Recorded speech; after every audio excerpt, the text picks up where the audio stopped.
Hello and welcome to Matchday Live here on LUTV. Leeds United travel to Pride Park knowing a win will leave them top of the Sky Bet Championship table going into the brand new year ending 2024. Hopefully on a high. This match is available in selected territories. You can get your Matchday pass from the LUTV website right now. We are just under 30 minutes away from kickoff. Joining me in the studio is a manager who has done what we're hoping to do this season, gain a promotion. Simon Grayson is with us. Hello, welcome. It feels like a big one today and a really big opportunity to end the year. That's been a good year pretty much on a high. Yeah, look, we always talk about the Christmas period being a real pivotal moment. The games come thick and fast, utilise your squad.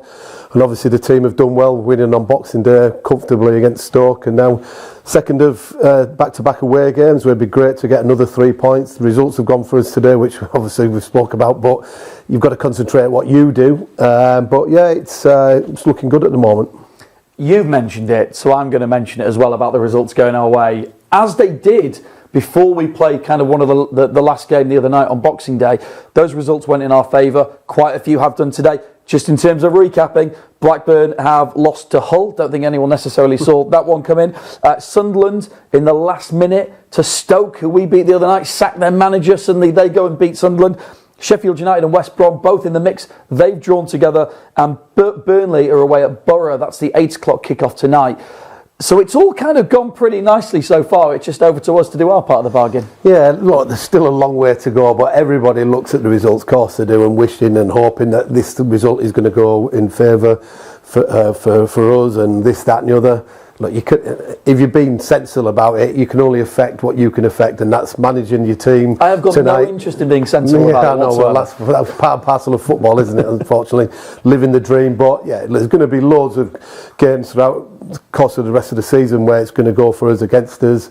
You just got to make sure you do the business, and don't, when you have an opportunity, you try not to slip up. Yeah, absolutely. And in terms of that home win against Oxford, really convincing. And then a good win the other night. It does in this kind of chunk of 4 Christmas, New Year scheduled matches. It's putting us in a really fantastic position to capitalise on and build on that. Well, the games are coming thick and fast, aren't they? And the momentum that you can gather, and the home form here has been unbelievable, hasn't it? Sort of every game I've been to, it's been so comfortable for the team. Teams are coming back and just sit in the back and trying to protect anything they can get hold of, and we've come through them flying colours. 2-0 wins, 3-0, and then you go to Stoke with a great performance away, clean sheet as well, which again sets up tonight's performance against the Derby team, which, look, I saw them the other week and I was so disappointed with them, but they've had a couple of decent results in the last 3 or 4 games now, and depends which Derby county turn up tonight. But again, it's what Leeds United can do and what Daniel's going to set out the team to do, and that's all that matters, really. Yeah, the players are arriving there. Altanaka is back in the team tonight. Joe Rothwell makes way, so it's Ethan Ampadu and Altanaka. And then, interestingly, tonight, fascinating to get your view on this. Daniel Farke, we know there's a really strong squad there, but it's a totally changed front 3. Joel Piroe, who scored 2 at Stoke, he's on the bench tonight. Matteo Joseph gets the nod, and it's Laji Ramazzani and Willie Nonso making their way through the tunnel. They get the nod as that front 3 tonight. 3 changes. Dan James, Mano Solomon and Joel Piroe find themselves on the bench today. Well, I think when you're the manager, you look at sort of games coming close together very quickly, and when you need, where would you change it and freshen up? And it is always the top end of the pitch, because defenders are basically do the job, and they don't have to be too. I'm trying to be critical. I'm a defender, so I'm trying to sort of justify why defenders are valid players in the team. But at the top end of the pitch, you have to be that spark, that energy, that cleverness, that sort of on the front foot. And ultimately, when you look at our front 4, you can change any of them at any particular time, and I don't think it makes the team any weaker, to be fair. So it's good to have that squad to rotate it around. I think if you're Joel Piroe, you're thinking, I've just scored 2 goals, I want to go get another goal, and obviously, but Daniel's showed over the last few weeks that he's managed the squad really well, and that's kept everybody on the toes, but kept the freshness within the group, which has led to positive results. One of the things that you do look at is you look at the team and you don't think to yourself, well, there's a dip in quality, which of course is the luxury that Daniel Farke has with the team. I mean, not all managers get that. That's kind of the dream situation to be in, to know you've got a bulk of players. And yes, there have been some injuries, but players back now, generally speaking, it does give him kind of a riches of players to pick from. Well, it does, and I think what he's done is Daniel picks a team against the opposition that maybe suits certain personnel. It looks like over the last couple of weeks that Solomon and Dan James have been a partnership on the left and right, and then Noto and Radazani comes in. But he can just mix it up for any particular game. It'd be interesting to see what the team's going to be against Blackburn at the weekend, but that's for another day, obviously. But yeah, it's just that freshness. How many other teams would love to have the competition for places that we're fortunate to have, and the quality that we've got that makes it sort of such a really easy decision for the coach to do. And from a manager's point of view, when you're talking about managing players, it's not just managing their minutes, but it's about managing them as human beings, right? Who all want to be on the pitch and who all want to be playing. You've got to keep a happy camp. Everyone needs to chip in and do their bit. Yeah, I think modern day football has sort of been like this for quite 5-10 years maybe. When I was here, you never used the reason that they were arrested, they were dropped. But now it seems to be common theme that using the word that we're rotating, we're resting players. Well, maybe as a coach you're thinking, well, you're not playing very well, I'm actually dropping you, but I'm going to tell you that you've been rested as well. So it's all a little bit of mind games, but I'm sure at the start of the season and going into little blocks throughout the season that Daniel will say, right, you're all going to be required, especially at this Christmas period where you've got 4 games in such a close proximity together, and you've got to make sure that you're all ready. And again, then players coming into the team have to make sure that they're ready to produce, because again, I think I've said this before, that if you don't do yourself justice, you'll be sat next to Daniel a little bit longer than you want to be. Okay, and we are building up to a huge game at Pride Park. Leeds United taking on Derby tonight. We were very worried after you said that you were upset about defenders not getting the limelight, not getting the glory that they very much deserve. So here's the thoughts pre-match of Leeds United's defender, Pascal Struijk. Well, Pascal, these games come thick and fast at this period of the season. Is everybody ready for another one? Yeah, I mean, we need to be. We are ready. I feel like as a team we're nice and ready. We're fit, everybody. So people coming back from injury, so that's only good for the team. The form has been good in the last few weeks. Can you carry that into this game tonight? That's something we will try for sure. I mean, every game will be a tough one, but you know we have to show why we want to be at the top of the league, and also why we want to win all the games. You've played this side recently. Does that make any difference to the way the game goes this evening or not? For me, no. I mean, they will probably maybe change a little bit from what they did at Elland Road. They'll have the home crowd today, so maybe that will drive them on, but for us nothing changes and we'll just try to win a game.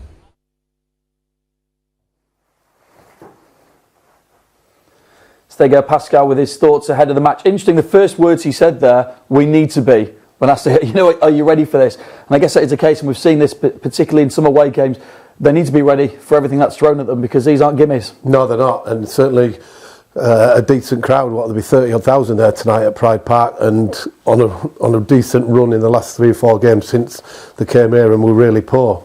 So the players will have recovered well, they've done the work, they'll have travelled down, they got rested up, and they'll be ready to go. But I used to love playing in this Christmas period, games after games after games. You're sort of battered and bruised, and then before you know it, you're back on the pitch and you're playing again. And especially if you're winning, you just want to get out and play. And they've got to be ready. It was great the other night to sort of leave a little bit of a marker that the away form hasn't been great, to go to Stoke, who I thought were quite average to say the least. This will be a different perspective, because there's a little bit of rivalry between Leeds and Derby, as we all know.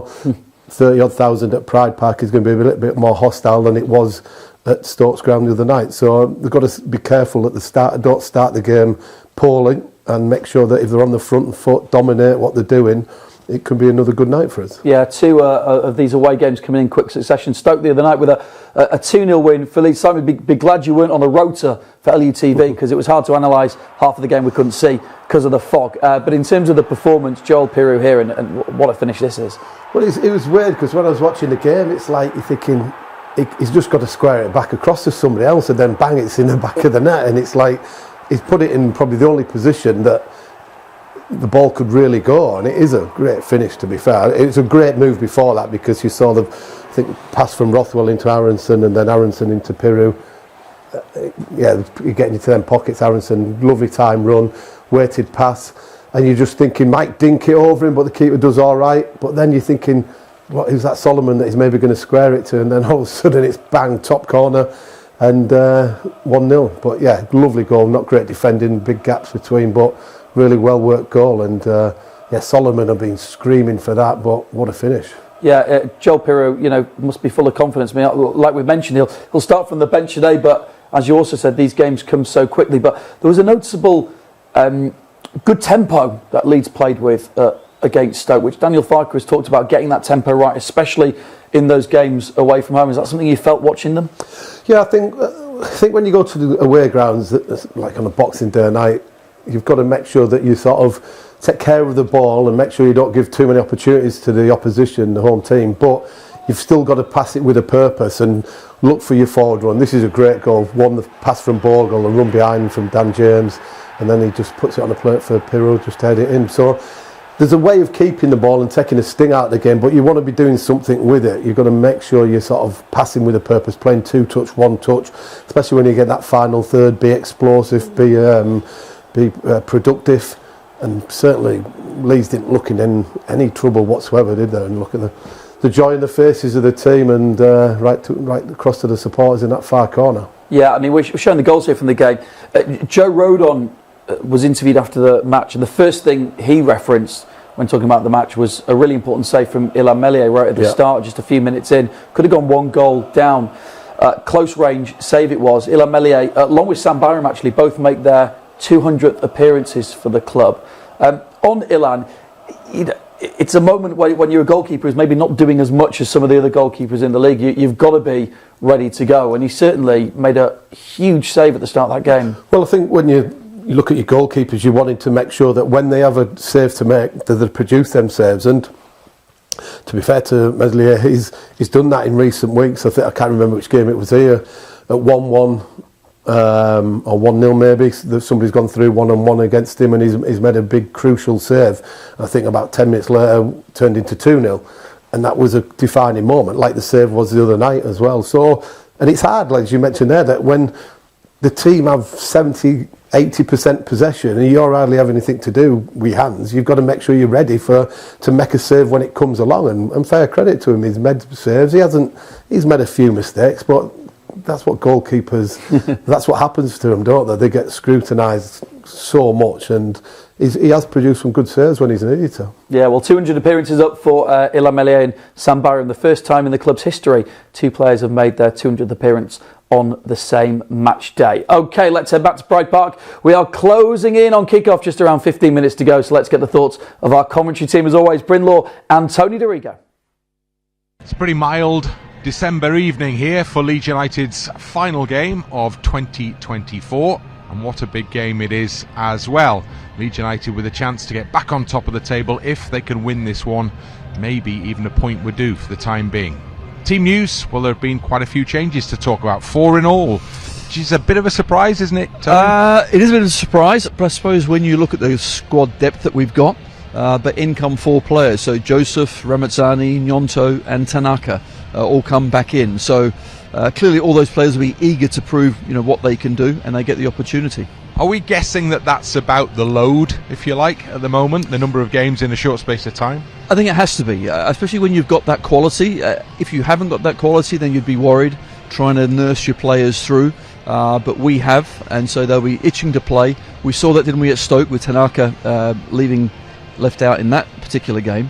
Now he's been brought back in. But the likes of Ramazzani and Gnonto, that's interesting, because they must be so eager to get out there and play. But James and Solomon have been very, very good. Now they get their chance. We saw Derby just a few weeks ago at Elland Road. They weren't very good, in all honesty, but I think we're expecting a much tougher challenge this evening, aren't we? We are. Recently, they've been not bad at all. They beat West Brom 2-1 here as well. That will give them some confidence. Always difficult, we know, away from home, but surely, looking at that side that played against Derby and the way that Derby played as well, we dominated the game. It was 2-0. It could have been a lot more. Same again how we performed at Stoke. should get the job done. You've played here. Yeah. Do they generate an atmosphere when there's something like a full house, as there will be this evening? It'd be a good atmosphere, absolutely. It's a really nice, friendly club. I enjoyed my couple of years here, but they're not as demanding, or the expectations are a lot lower than ours, I'm sure. But we have got a hell of a team, we've got a hell of a squad, and these guys are just trying to survive. So it's a different sort of goal that we're both aiming for. So coming in, a lot of the guys out there were asking me, don't beat us too heavily. And I said, no, we will. It's okay. We'll hope so. Let's hope so anyway. And Leeds are in the position of having been able to watch Sheffield United earlier. We were listening to it as we were travelling down. Yeah. So there's a couple of points been dropped in a home game there, which does offer a little glimmer of something for Leeds for this one, doesn't it? It does, but also it's a warning, because it doesn't matter who you're playing, you can drop points, here, there, or everywhere. And that, of course, Sheffield United at home against West Brom. I said a few weeks ago that this Christmas period, a lot of top teams are playing each other, whereas we have got some not quite straightforward games, but games that are winnable. Let's go and make use of that, and this is one of them tonight. This is a big game for Leeds United, no doubt about it, away at Derby County. Yeah, Brendan, Tony with your commentary coming up at 5:45 kickoff. This one, 15 minutes to go.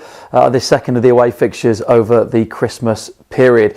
Bryn sort of said they weren't very good, Derby, when they were here. You sort of touched on that as well. And I think Paul Warne, the manager said it as well, that they got outplayed. This was a pretty straightforward win. The only surprise maybe in the game was where the goals came from. Back in that game here at Elland Road from the defenders. I don't think anyone had two defenders scoring. Again, we want to give the defenders their fair airing. But this one, we can see the goals from the game. It was a pretty straightforward game in the end, wasn't it? It was. And when you see Joe Rudden score here, he had an easier header than that just before it, and he missed the target. But I think you see the delight for him getting on the score sheet, and the delight for the players that he managed to do that as well. And yeah, Derby came and played five at the back and really just got behind the ball and didn't offer a threat whatsoever. I think I was doing co-coms, and it was like 80 minutes before they actually had a shot, and it wasn't even. It was couldn't really say it was a shot, to be fair. It was a bit of a gesture. So they weren't very good that particular night, but that afternoon. But it's a different game now. They've got some decent results the last few weeks. But if we can put on the same performance, pass the ball well, be clinical in both boxes, because full credit to the back four, they've defended well, they've kept the clean sheets, because I think we always feel that we're going to score goals with the players that we've got on the pitch at any particular time. Set pieces have been a massive improvement with the delivery from Rothwell, who's back in the he's not back in the team, he's out tonight, isn't he? So it'll be interesting to see who takes the set pieces, but yeah, it's nice to see people getting forward, getting shots. Yeah, Max Verber there, sort of coming in the number 9 position, really, almost. Yeah, and he'd just come off the bench, hadn't he? I think early on in the game. I think Firpo had gone off injured, hadn't he? And he played really well that day. But again, that's what Daniel wants his fullbacks to do. We've seen Bogle over most of the season getting forward, assists and goals, and we was there at the right time to put it into the back of the net. So you want anybody to score, but it does send out messages when centre backs and fullbacks are scoring as well. Here he goes again. It was interesting hearing Paul Warne after that match. He described it as the most uncomfortable he'd ever felt on a touchline, which is a really honest admission from a manager, especially knowing you're about to play that team about 3 and a bit weeks later. From a manager's perspective, it's kind of like interesting to hear him talk in those terms. Yeah, look, you can look at it both ways. You can look at him being pessimistic, but you can also say, well, he's been realistic as well, that he's played against probably the best squad in the division, that they couldn't muster a shot on target, as I said, till about 80 minutes. But this will be a different game. His players have got a bit more confidence from the last few or 4 games. I know Paul really well and his assistant. And they were going through a period of time when they came here where results weren't going well. But there's that huge expectancy at Derby County where they're not, because they're newly promoted, it's not like most newly promoted teams. It's who just want to survive. Derby need to be in the top half based on past history rather than sort of current history. But again, his team will be looking forward to this challenge. And sometimes you can say these things with one eye on the game in a few weeks' time, saying, right, you've got a point to prove.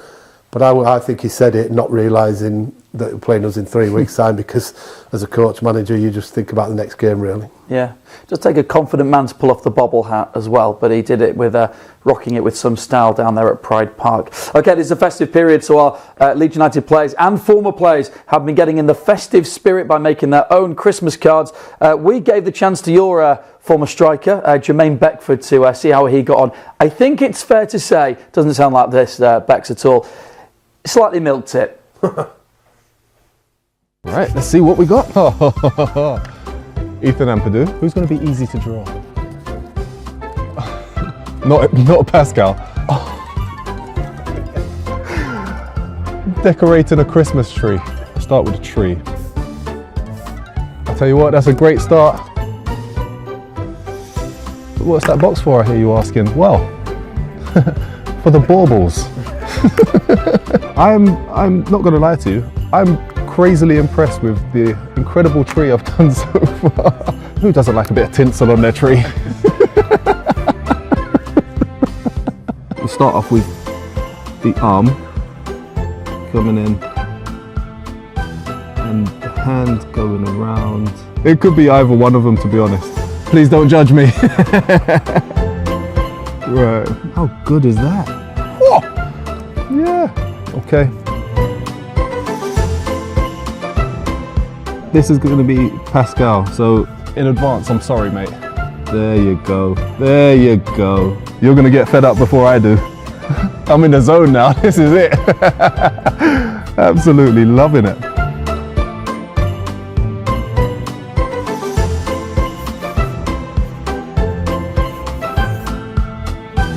This is Ethan Ampadu and Pascal Struijk decorating a Christmas tree. Merry Christmas all. Bro, I like it. What do you reckon? It looks good. A little bit of room for improvement, but... Where did you learn to draw like this? Nude classes. There you go, Jermaine Beckford. Apologies to the crew from LUTV who had to work overtime so that Becks could finish doing his card. But here it is in all its glory. Yeah, Take a look at that. That's really something special. To be fair, he's put a bit of effort into that. Did he always put a shift in for you? I wish he had put more time and effort into this card than he did on the pitch sometimes and in training. But I think if he'd not made it as a footballer, I'm not sure going into the card industry would have made him survive financially. So yeah, good job he was a decent footballer. Yeah, he's put a bit of effort in. But he talked a good game as well, didn't he? He did talk a good game. All right, let's focus on tonight's match. That's probably the best thing to do here.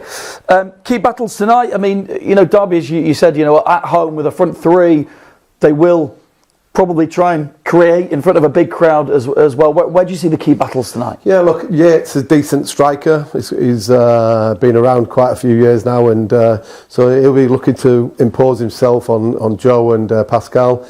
You're looking at sort of Mendes Lang as well. Got strong boy, got powerful, quick. I think he'll probably play on the right and on the left hand side possibly. Well, he flicks either side, so he'll be looking to make an impact on the game. But yeah, I think they're the only two really that we'll be slightly worried about. It's about what the team do with the ball tonight, making sure that they keep possession, they play with a purpose, as we mentioned. Just got to be ruthless in both boxes. When the chances come along, make sure you punish them and don't take it too easy. But when you have to defend, keep that mentality that I've been really impressed with, that they've kept so many clean sheets this year. And that's from the goalkeeper making good saves, back four making line clearances or defending the box well. Put all them ingredients together, then you've got a chance of winning again. Ethan Ampadu there, obviously fantastic to have him. Look back than everyone expected at some point where people were thinking it would be into the new year 2025. But obviously played the last few games he's played at central defence. He's now back into that kind of midfield role. It's him and Al Tanaka today. It was Joe Rothwell the other night. But he really is a pivotal player for Leeds. Well, he is, because he's versatile as well, isn't he? As you mentioned there, playing centre back and centre midfield tonight. He still won't be at 100% fit level in terms of sharpness because of the length of time that he was out, but that'll just come with playing games. But he reads the game well, he's good on the ball. It's just nice permutations to have him and Tanaka tonight, Rothwell and Ampadu the other night as well, but also got the luxury of playing him at centre-back or just resting him for the odd game because of the squad that we've got at this moment in time. But he is a leader, and it was a easy decision, I think, for Daniel to make him club captain when he first came. Okay, Leeds are on good form in this Christmas period with a chance to go top and be the top dogs going into the new year as well. Simon, how's this game panning out and what's the score going to be? I think it'll be like Stoke the other night. I think we'll win 2-0. All right, lovely stuff. Let's hope it is the case. Over to Pride Park then. It's a big one. It's the final game of 2024. Let's head to our commentary team. Bryn Law and Tony DeRigo. Leeds United and Derby County emerge from the tunnel to our left-hand side to the acclaim of a capacity crowd here at Pride Park. This has the look and the feel of a game from a higher division. That's the aim, certainly, for Leeds United at the end of this campaign. Derby County will be happy if they are still playing Championship football, I'm sure. All the signs are at the moment that they should be doing that. These two teams met just a few weeks ago. Leeds United came out comfortably on top. More